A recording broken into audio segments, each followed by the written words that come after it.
आप इस समय आगरा की 9 विधानसभा सीटों पर चुनाव हो रहा है जी है लगातार जो सपा और राष्ट्रीय लोकदल का गठबंधन है कितना मजबूत और कसौटी पर खरा उतरेगा अगर आगे बात है तो? देखिए, आगरा की 9 सीटों पर हमारा गठबंधन चुनाव लड़ रहा है और यकीन जानिए सज्जन जी कि हमारा गठबंधन 9 की 9 सीटें जीत रहा है। इस बार आगरा में क्लीन स्वीप हो रहा है, बहुत तगड़ा जोश देखने को मिल रहा है जनता में। और अभी मैं क्षेत्र से आया हूँ, 9 की 9 विधानसभा क्षेत्रों की जो रिपोर्ट आ रही है उनको अगर देखा जाए तो 9 की 9 विधानसभा सीटें इस बार समाजवादी पार्टी और राष्ट्रीय लोकदल का गठबंधन जीतने जा रहा है। रविंद्र जी, हर पार्टी यही कह रही है, हर पार्टी के नेता यही कह रहे हैं कि 9 की 9 विधानसभा तो शायद 9 चौक 36 तो विधानसभा नहीं है तो 9 ही। क्या लगता है 9 विधानसभा पिछली बार भाजपा के पाले में थी, 9 की 9 विधानसभा पे भगवा लहराया था। तो आप बताइए कि किस किस सीट पर आपकी टक्कर है, कौन कौन सी सीटों पर आपके प्रत्याशी टक्कर दे रहे हैं? देखिए, मैं बता देना चाहता हूं कि 9 की 9 विधानसभा सीटें भारतीय जनता पार्टी ने इसलिए जीती थी कि लोगों को उन्होंने सब जवाब दिखाए थे। उन्होंने बहुत बड़ा झूठ बोला था और उन्होंने झूठ ऐसे परोस दिया था कि पूरी जनता को ऐसा लगा कि जैसे राम राज्य आ जाएगा, सब कुछ जनता को मिल जाएगा। इसलिए जनता पूरी तरीके से समर्पित होते हुए भारतीय जनता पार्टी को वोट किया था। लेकिन जनता ने जो 5 साल में इनका कुशासन देखा, इन्होंने जो प्रदेश में बेरोजगारी देखी, इन्होंने प्रदेश में जो इनके मंत्री के बेटे को किसानों पर ट्रैक्टर चलाते हुए, जीप चलाते हुए देखा, उनका कत्ल करते हुए देखा, और भारतीय जनता पार्टी ने जिस तरीके से इस उत्तर प्रदेश को गर्त में धकेल दिया, अंधेरे में धकेल दिया, तो वो जनता बहुत ढंग से समझ चुकी है। इसलिए इस बार 9 की 9 सीटें भारतीय जनता पार्टी हारने जा रही है। सवाल मेरा ये है, केंद्र सरकार ने वैक्सीन दी जी। वो तमाम गरीब लोग थे जिन्हें राशन भी दिया, कोरोना काल के तहत तमाम ऐसी परिस्थितियां आई, राशन भी दिया, और कई ऐसी व्यवस्थाएं की केंद्र सरकार और प्रदेश सरकार ने। तो ऐसे में अब समाजवादी पार्टी और राष्ट्रीय लोकदल अपने को कैसे खरा समझेगा, जनता के बीच में खरा उतर कर आएगा कि वो वोट, जनता उन्हें वोट करेगी? देखिए, निश्चित रूप से आप ठीक कह रहे हैं। केंद्र सरकार ने भारत की जो लोग हैं, भारत के जो निवासी हैं, उनको कोरोना के टाइम पे वैक्सीन दी। ये केंद्र सरकार का फर्ज बनता था क्योंकि विश्व में हर देश अपने देश की जनता को बचाना चाह रहा था। दूसरी चीज, आप वैक्सीन के साथ साथ उनकी अव्यवस्थाओं को देखिए। जनता ने यह भी देखा कि किस तरीके से उत्तर प्रदेश के अंदर गंगा में लाखों की संख्या में लोगों की लाशों को बहते हुए देखा।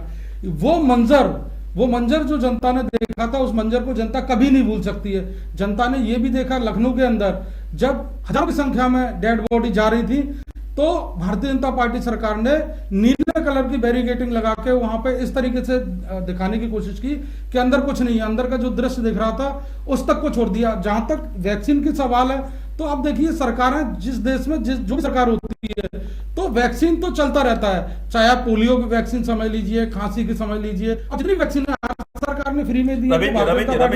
रालोद ने सपा से गठबंधन किया, सपा के जो राष्ट्रीय अध्यक्ष थे अखिलेश यादव, उन्होंने तो वैक्सीन रखी थी। आप कह रहे हैं कि वैक्सीन सरकार ने मुहैया कराई थी। देखिए, निश्चित रूप से वैक्सीन पे जो सवाल उन्होंने खड़े किए थे, ऐसा नहीं है, वो जो उनका स्टेटमेंट था उसको तोड़ मरोड़ के पेश किया गया था। कभी अखिलेश जी ने सरकार की मंशा पर सवाल खड़े नहीं किए। केंद्र सरकार ने जो ये वैक्सीन दी उस पर कभी भी उन्होंने उंगली नहीं उठाई। आप उनके पूरे बयान को अगर देखेंगे तो आप जानेंगे कि ये जो इनके बारे में जो गलत धारणा पैदा की गई या मीडिया ने जो गलत धारणा पैदा कराई लोगों के बीच में, वो सारी गलत थी। उनका पूरा स्टेटमेंट नहीं दिखाया गया उसमें। रविंद्र जी, रालोद के जो मुखिया थे स्वर्गीय अजीत सिंह जी, उन्होंने एक बार कहा था कि जिस पर सपा का झंडा समझो उसमें गुंडा। तो फिर ये गुंडा, और आपने कैसे साथ पकड़ लिया गुंडों का, जबकि अजीत सिंह का खुद ये कहना था कि जिस पार्टी में सपा का झंडा उसमें बैठा है समझो गुंडा। फिर गुंडों का साथ पकड़ लिया आपने? देखिए, ऐसा होता है जब गठबंधन धर्म में होते हैं तो छोटी छोटी चीजों को भी बड़ा चढ़ा के पेश किया जाता है। और सेम बात मैं अजीत सिंह जी के बारे में कहूंगा कि उन्होंने जो स्टेटमेंट दिया, उनके स्टेटमेंट को भी पूरा नहीं दिखाया, उसको बीच में से उसको तोड़ मरोड़ के पेश किया गया। और जब इसको भी अलग छोड़ दें, तो जब अखिलेश जी की सरकार आई, नई सोच, युवा जोश, जो अखिलेश जी ने सरकार चलाई थी, विकास की सरकार थी, और उन्होंने निश्चित रूप से उत्तर प्रदेश को इतने काम करके दिखाए कि वो कोई भी पार्टी ने आज तक नहीं किया है। और जयंत जी और अखिलेश जी दोनों ही युवा हैं, दोनों की सोच मिलती है, दोनों का विजन बड़ा है, दोनों बाहर से पढ़ के आए हैं, बहुत सारी समानताएं हैं दोनों के बीच में, इसलिए हमारा गठबंधन समाजवादी पार्टी आगरा ग्रामीण से राष्ट्रीय लोकदल से महेश कुमार जाटव चुनाव लड़ रहे हैं। ऐसे में उनके जो प्रतिद्वंदी बीजेपी से उत्तराखंड के जो पूर्व राज्यपाल है बेबी रानी मौर्य चुनाव मैदान में है जी, बहुत कड़ी टक्कर है, कसमकस टक्कर है। ऐसे में कहां देखते हैं राष्ट्रीय लोकदल को? देखिए, मैं आगरा ग्रामीण सीट पर टक्कर बिल्कुल नहीं मानता हूँ। हमारे जो प्रत्याशी हैं गठबंधन के महेश कुमार जाटव जी, वो एक तरफा चुनाव जीत रहे हैं। आज की स्थिति यह है कि मैं आपसे बोल रहा हूं कि कम से कम 40 से 50 हजार वोटों से हमारा प्रत्याशी जीत रहा है। क्या ऐसे माना जाए कि किन मुद्दों पर राष्ट्रीय लोकदल आगरा ग्रामीण में चुनाव लड़ रही है? देखिए, आगरा ग्रामीण नहीं, सिर्फ मैं पूरे उत्तर प्रदेश की बात कर रहा हूं। जो हमारा गठबंधन है, मुद्दे तो अनगिनत हैं, लेकिन प्रमुख मुद्दों में अगर बात की जाए तो इस बार मतदाता वोट करेगा कि देश प्रदेश के अंदर बेरोजगारी जिस तरह बढ़ रही है और जिस तरीके से हमारा युवा बेरोजगार घूम रहा है उस पर वोट होगा, जिस तरीके से महंगाई बढ़ रही है उस पर वोट होगा, जिस तरीके से इन्होंने कुशासन किया 5 साल का, ठोकर नीति इन्होंने की, किसी को भी मार दिया, उस पर वोटिंग करेगा हमारा मतदाता।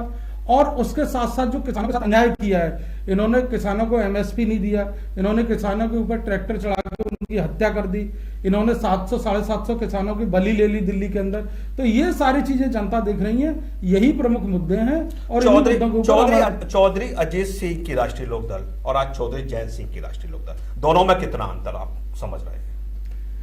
देखिए, आज की लोकदल और चौधरी अजीत सिंह के समय पे जो लोकदल थी, लोकदल में जमीन आसमान का अंतर है। क्या यही अंतर है कि एक बार आगरा में जिला अध्यक्ष कुसुम चार का एक वीडियो और ऑडियो वायरल हुआ था कि यह चौधरी जयंत सिंह चौधरी अजीत सिंह की राष्ट्रीय लोकदल नहीं है, ये चौधरी जयंत की राष्ट्रीय लोकदल है और टिकट के लिए इतने लाख रुपए आपको देने पड़ेंगे। यही परिवर्तन है क्या? देखिए, ऐसा नहीं है, ऐसा नहीं है। आप जानते हो ये टेक्नोलॉजी का जमाना है, टेक्नोलॉजी के जमाने में आप किसी की आवाज को भी किसी भी तरीके से आप उसको कट पेस्ट करके कुछ भी बना सकते हो। रवीन जी, हर बार आप टेक्नोलॉजी लेकिन आप कट पेस्ट की बात कर रहे हैं, फिर आपने जिला अध्यक्ष को हटाया क्यों? देखिए, क्या वजह रही? जिलाध्यक्ष को हमने इसलिए हटाया है कि जो इनका वीडियो ऑडियो जो वायरल हुआ है, वो हम लोगों ने उसको फॉरेंसिक में भेजा हुआ है कि ये ऑडियो सच में उनका है कि नहीं है। जब फॉरेंसिक रिपोर्ट आ जाएगी तो दूध का दूध पानी का पानी अलग हो जाएगा। रवीन जी, तब तक के लिए चुनाव में मर्यादाएं तार तार हो रही हैं, एक दल से दूसरे दल में जा रहे हैं, फिर वो उस दल में बहुत दूध के धुले हो जाते हैं। चाहे मैं किसी आपकी पार्टी की नहीं कर रहा हूं, आपकी पार्टी में भी बहुत सारे ऐसे लोग आए हैं जो दूसरे दलों से आए हैं। तो क्या लगता है आपको? देखिए, मैं आपको धन्यवाद देना चाहता हूं कि आपने ये क्वेश्चन मुझसे किया। और जिस पार्टी के लिए, मैं तो कह रहा हूं आप भारतीय जनता पार्टी के लिए ही कर रहे होंगे, क्योंकि भारतीय जनता पार्टी एक ऐसी पार्टी है जिसमें कितना भी बड़ा गुंडा चला जाए और वो उनकी वॉशिंग मशीन में जाके धुल जाता है और वो पवित्र हो जाता है। हमारी पार्टी में चौधरी जयंत जी का जो नेतृत्व है, उसने ऐसे लोगों को, भाजपा के चेतन वर्मा भी विधायक थे, वो आज सपा में राष्ट्रीय लोकदल का गठबंधन है, वो भी धुल गए। देखिए, जितेंद्र वर्मा जी निश्चित रूप से विधायक थे। पहली बात तो यह है कि उनको समाजवादी पार्टी ने टिकट नहीं दी है। दूसरी बात, निषाद समाज के बहुत जिलाध्यक्ष तो बना दिया, सम्मान, और इससे ज्यादा बड़ा और कौन सा पद दे दिया?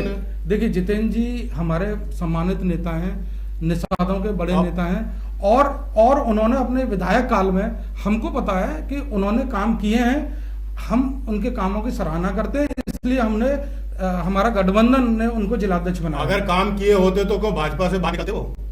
शायद कुछ ना कुछ तो कमी रह गई होगी, तभी भाजपा नेतृत्व ने उन्हें बाहर का रास्ता दिखा दिया और आपने पकड़ लिया। देखिए, पहली बात तो यह है कि भाजपा नेतृत्व ने उनको बाहर का रास्ता नहीं दिखाया है। वो स्वेच्छा से भारतीय जनता पार्टी को छोड़ के आए हैं और समाजवादी, उनको टिकट नहीं मिली तो छोड़ के चले गए। वो इसमें स्वेच्छा कहां से? टिकट नहीं मिली तो छोड़कर चले गए, इसमें स्वेच्छा कहां से? देखिए, ऐसा नहीं है। जब वो 5 साल पहले विधायक बने थे, जनता ने उन्हें विधायक बनाया था, तो जनता के बहुत सारे काम होते हैं, बहुत सारे जनता की कसौटियों पर खरा उतरना पड़ता है, इसलिए मानते हैं कि वो कसौटी पर खरा नहीं उतरे जनता की? नहीं, वो जनता की कसौटियों पर खरे थे और जनता की कसौटियों पर खरे थे, इसलिए तो वो अच्छी पार्टी में आए हैं। लगातार अभी ये भी आरोप निकल कर आ रहे हैं कि जैसे मान लीजिए कि चौधरी जयंत की सीटें कुछ अच्छी आएंगी तो वो सपा का दामन छोड़ देंगे, भाजपा से। देखिए, आपने हमारे माननीय अध्यक्ष जी का बयान सुना होगा जिसमें उन्होंने साफ कहा है कि वो चवन्नी नहीं है जो पलट जाएंगे। हमारा गठबंधन समाजवादी पार्टी विचारधारा से है और आगे भी रहेगा। क्या उम्मीद है 10 मार्च को? पूरी तरीके से उम्मीद है। हम क्लीन स्वीप कर रहे हैं पूरे उत्तर प्रदेश में और हमारी 300 से ज्यादा सीटें आ रही हैं और 10 मार्च को हम लोग सरकार बनाने पूर्ण बहुमत में होंगे। चौधरी जयंत का क्या किरदार होगा? पूर्ण बहुमत में होंगे, जनता की सेवा करेंगे। चौधरी जैन जी भी सेवा करेंगे और उनके हम जैसे सिपाही सारे लोग मिलकर जनता की सेवा तो होगी, लेकिन क्या मंत्रिमंडल में शामिल होंगे? देखिए, ये राष्ट्रीय नेतृत्व की समझ है कि आगे क्या होगा। अभी हम लोगों का जो दायित्व है, हम लोगों को सबको मिलके पार्टी को आगे बढ़ाना है और उत्तर प्रदेश के अंदर समाजवादी पार्टी रालोद गठबंधन की सरकार बनवानी है। देखिए, राष्ट्रीय लोकदल का वैसे भी इतिहास रहा है कि उनको जिस पार्टी में फायदा दिखाई दिया वो उसी तरफ मूव कर गए। इससे पहले भी अजीत सिंह का समय हो, मैं जैन से आगे जाना चाहूंगा, तो क्या ऐसा नहीं होगा कि अगर भाजपा का उन्हें साथ पकड़ना पड़ा तो वो भाजपा के साथ भी आ सकते हैं? नहीं, देखिए, ये अपनी अपनी सोच है। हमारा युवा नेतृत्व है और जोशीला नेतृत्व चौधरी जयंत जी दे रहे हैं। युवा तो योगी जी भी हैं। नहीं, योगी जी वो युवा है, निश्चित रूप से अगर योगी जी युवा की बात करें तो योगी जी तो अभी फतेहपुर सीकरी में एक सभा हुई थी और उसमें चौधरी बाबूलाल को भी जो है युवा बताकर गए हैं वो। देखिए, योगी जी युवा होने के साथ साथ आप योगी जी का आप आपराधिक रिकॉर्ड भी उठा के देख लीजिए। ये युवा के साथ साथ इनके ऊपर बहुत सारे मुकदमे भी हैं और जो हमारा राष्ट्रीय नेतृत्व है, चाहे वो अखिलेश जी हो चाहे जैन जी हो, वो लोग इतने पढ़ के आए हैं, बाहर से पढ़ के आए हैं। आपके मदन भैया शायद आप भूल गए हैं, मदन भैया जी आपकी पार्टी से चुनाव लड़ रहे हैं और उनके ऊपर कितने मुकदमे, ये भी आप शायद भूल रहे हैं। देखिए, मदन भैया और आपराधिक मुकदमे, कोई राजनीतिक मुकदमे नहीं है, तो ऐसे आपराधिक व्यक्ति को तो आपने कुछ शामिल कर रखा। मैं बता रहा हूं आपको, मदन भैया के ऊपर कोई भी अपराध सिद्ध नहीं हुआ है। अगर किसी भी नेता के ऊपर अपराध सिद्ध होगा तो हमारी पार्टी निश्चित रूप से उसको कभी भी टिकट नहीं देगी और उसको हम मुख्य धारा में नहीं आने देंगे। तो फिर आपने पहले टिकट दे ही क्यों दिया ऐसे लोगों को? मतलब अपराध सिद्ध किस कसौटी पर आप उसे कसना चाहते हैं? ये माननीय न्यायालय का विषय है।